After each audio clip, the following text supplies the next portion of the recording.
ডাঙৰীয়াও উপস্থিত আছিল। মূল বিষয়টো আছিল যে বড়ো শান্তি চুক্তি যিবিলাক দফা সকলো দফা আখৰে আখৰে ৰূপায়ণ কৰা আৰু 2026-ৰ আগে আগে সকলো দফা ক্ষিপ্ৰতাৰে ৰূপায়ণৰ কাৰণে আজি আমি মুখ্যমন্ত্ৰী ডাঙৰীয়াক অৱগত কৰিছোঁ, দাবী জনাইছোঁ যে শোণিতপুৰ বিশ্বনাথৰ গাঁও অন্তৰ্ভুক্তৰ বিষয়টো আৰু ফৰেষ্ট ৰাইট এক্টৰ অধীনত ভূমি পট্টা বা বন অধিকাৰ যি মানে মাটি পট্টা দিয়াৰ বিষয় দিয়াৰ লগতে 125 সংবিধান সংশোধনী বিধেয়ক যি বিটিআৰ চুক্তি হৈছিল সেই বিধেয়ক পাৰ্লিমেণ্টত এই ছেশ্যনত আনিব লাগে, সেই বিষয়টো আমি উত্থাপন কৰিছোঁ।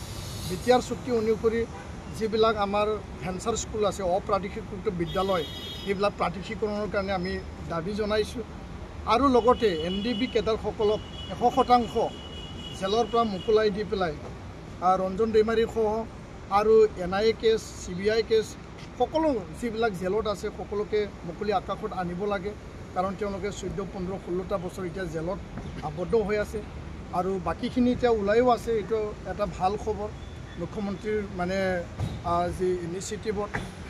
ইয়াৰ লগতে যিবিলাক আমাৰ প্ৰজেক্টসমূহ আছিল যে 1500 কোটি টকীয়া যিবিলাক পেকেজ ষ্টেট আৰু মানে চেণ্ট্ৰেলৰ দুয়োটা পেকেজ ক্ষিপ্ৰতাৰে আন্তঃগাঁথনি উন্নয়নৰ কাৰণে কাম কৰিব লাগে।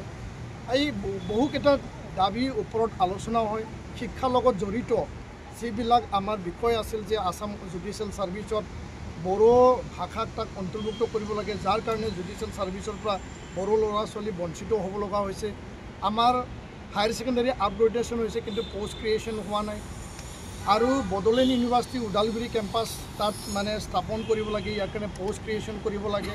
বিশ্ববিদ্যালয় জড়িত বা বিদ্যালয় জড়িত বহুতো যিবিলাক সমস্যা ছিংগল টিচাৰ জিৰ' টিচাৰ বিদ্যালয়ত শিক্ষক নিযুক্তি দিব লাগে, সেই বিষয়সমূহ পুংখানুপুংখভাৱে মুখ্যমন্ত্ৰী ডাঙৰীয়াৰ লগত প্ৰায় 1 ঘণ্টা জোৰা আমাৰ আলোচনা হয় আৰু সকলো দাবী বা সকলো সমস্যাৰ ওপৰত কেন্দ্ৰীয় ৰাজ্য চৰকাৰ শিক্ষা বিভাগ বা গৃহ বিভাগ যিবিলাক কৰণীয় কাম আছিল মুখ্যমন্ত্ৰী ডাঙৰীয়াৰ অধ্যক্ষতাত সকলো দাবীৰ ওপৰত পৰ্যালোচনা কৰি ক্ষিপ্ৰতাৰে সেইটো সমাধানৰ কাৰণে এটা সূত্ৰ ওলোৱা হয় আৰু প্ৰায় ইছ্যুৰ ওপৰত এটা সমাধান সূত্ৰ ওলাইছে।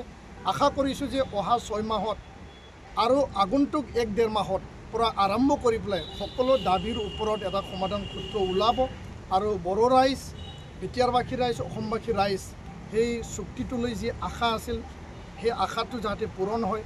বড়ো মাধ্যম জীয়াই ৰখাৰ স্বাৰ্থত, মাধ্যমটো আগুৱাই নিয়াৰ স্বাৰ্থত যাতে আমাৰ যিখিনি সমস্যা আছে, যিখিনি এই সমস্যাৰ জৰ্জৰিত এই বিষয়সমূহ সমাধান হ'ব। আজিৰ আলোচনা যথেষ্ট গুৰুত্বপূৰ্ণ আৰু আলোচনা ফলপ্ৰসূ সৌহাৰ্দ্যপূৰ্ণ। আমি সেই আলোচনাক কাৰণে মুখ্যমন্ত্ৰী ডাঙৰীয়াক বিশেষভাৱে নিখিল বড়ো ছাত্ৰ সন্থা বড়ো ৰাইজৰ পৰা তেওঁৰ যি পদক্ষেপ আমি ধন্যবাদ জ্ঞাপন কৰিছোঁ। এইখিনি কথাই 6 মাহত গোটেই চুক্তি ৰূপায়ণ সম্ভৱ হৈ উঠিব কিন্তু ভাৰত চৰকাৰ অসম চৰকাৰৰ বিষয় ইয়াত বিটিআৰ চৰকাৰে সহায় সহযোগিতা কৰি আহিছে।